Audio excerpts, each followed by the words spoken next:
राठौर जी, ये कांग्रेस प्रवक्ता है। दीपचंद्र जी, आपका भी स्वागत करती हूँ और निरंजन पोद्दार जी, वरिष्ठ पत्रकार भी हमारे साथ हैं।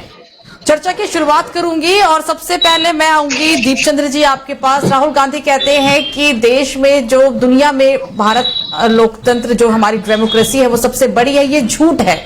इस तरीके का आरोप लगाना, हर कोई झूठ बोल रहा है, ये सिर्फ और सिर्फ केंद्र सरकार के लिए काम कर रही है तमाम एजेंसी, कई सारे आरोप है। क्या कहना चाहेंगे, क्योंकि पूरी दुनिया में ये कहना है कि लोकतंत्र को ये आप झूठा करार दे रही है, भारत की लोकतंत्र व्यवस्था को।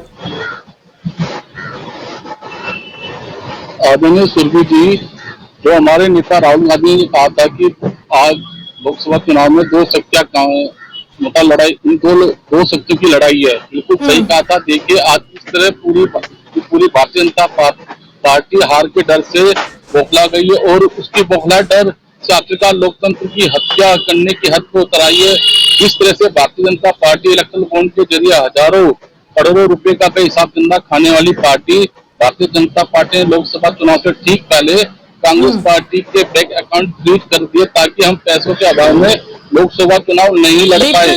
दीपचंद जी, कांग्रेस पार्टी, अगर आप इलेक्टोरल बॉन्ड की ही बात कर रहे हैं तो कांग्रेस पार्टी को तीसरे नंबर पे सबसे ज्यादा चंदा मिला है। तो आप तो ये मत बोलिए कि बीजेपी को बहुत चंदा मिल रहा है, वो पैसे खा रही है, क्योंकि इसमें कांग्रेस के भी इस पूरी सूची में कांग्रेस तीसरे नंबर पर है। सर आदरणीय सुरभि जी, आप जो 2017 से पहले का अगर आप देखेंगे तो 87% भारतीय जनता पार्टी को मिला है और बाकी में सारी विपक्ष पार्टियां हैं। आप ये भी तो अंदाजा दिखाइए, आज जिस तरह इलेक्ट्रॉन बोर्ड का इन्होंने मतलब उद्योगपतियों से जिस तरह इन्होंने वसूली करी है, किस लिए करी है, ताकि इलेक्शन के अंदर चंदा वसूली करो इलेक्शन की। तो मैं तो साफ तौर से ये कहूंगा, जिस तरह आज कांग्रेस पार्टी पर हमला हो रहा है तो कांग्रेस पार्टी पे पूरी तरह से फाइनेंशियल कमजोर करने की सोच रहे हैं। तो मैं आपको बता दूं, आपके चैनल के माध्यम से बैंक अकाउंट फ्रीज किया गया, ठीक है, कैसा हमला? आप लोग सुप्रीम कोर्ट भी जाते हैं और आप की तरफ से ये भी कहा जाता है, कांग्रेस पार्टी ये कहती है कि जो सारी व्यवस्थाएं हैं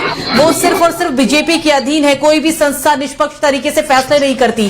कई गंभीर आरोप लगाते हैं। ऐसा तो नहीं है कि कोर्ट में सिर्फ बीजेपी नेता की सुनी जाती है या कांग्रेस की तरफ से अगर कोई जांच है तो इंसाफ नहीं होता। ऐसा तो राहुल गांधी को भी कई बार जमानत मिला है। तो आप कोर्ट को भी आप एक ही तराजू में तोलेंगे, सभी संस्थाओं पर आप सेम एक जैसा ही आरोप लगाएंगे कि नहीं सब कुछ बीजेपी के अधीन हो रहा है? तो ये कहां तक सच है?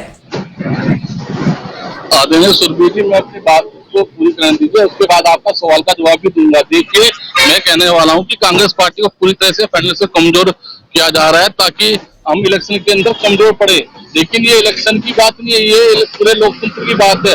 आज इलेक्शन बोर्ड के अंदर भी सुप्रीम कोर्ट ने भी एक्शन नहीं लिया, उसके बावजूद भी आप देखेंगे इलेक्शन कमीशन संज्ञान नहीं ले पा रहा, उसके बावजूद भी आप बताइए पीपुल्स पार्टी करे तो करे क्या।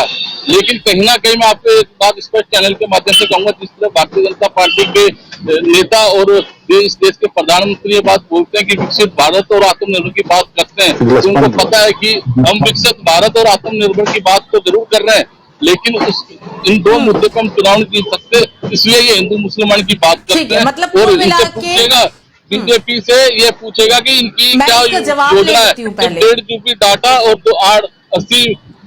राठौर साहब, कुल मिला के आप यहाँ पर ये कह रहे हैं कि सिर्फ ये कांग्रेस पार्टी को कमजोर करने की एक साजिश है, चुनाव हार जाए इसलिए बीजेपी इस तरीके की साजिश रच रही है। इसका जवाब मैं बीजेपी नेता से ही लूंगी। उपाध्याय जी, अभी आपने सुना क्या कहना था उनका साफ आरोप है कि ये सब सिर्फ एक साजिश के तहत काम किया जा रहा है ताकि पार्टी कमजोर हो सके।